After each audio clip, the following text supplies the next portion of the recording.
diba?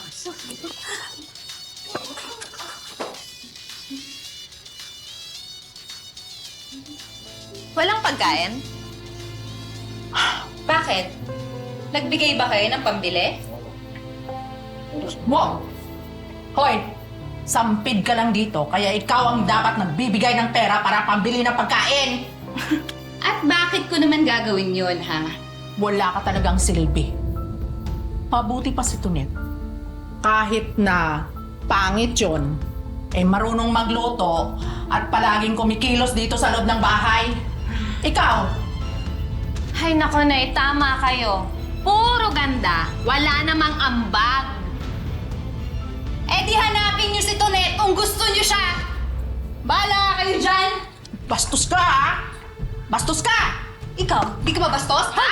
Ha? Ang bastos ginagawa niyo, ha? Ano? Sige! Bastos ka ha?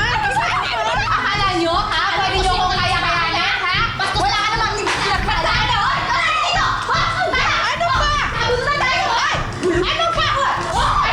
Ano ba? Ha? Sumita! Mapinayo ka! Sige! Patulungan niyo! Pwede ba? Tama na! Tama na! Hinding-rindi na ako sa inyo! Ikaw dapat hindi na kita pinatulan eh. At sana hindi ko na kayo pinatira lahat dito. E di sana okay pa kaming dalawang mag-asawa ngayon.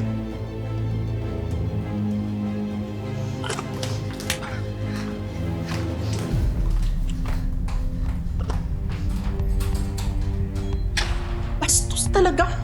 Hayaan niyo na siya, Nay. Buti nga yung lumayas na siya. Pwede ba tumahimik?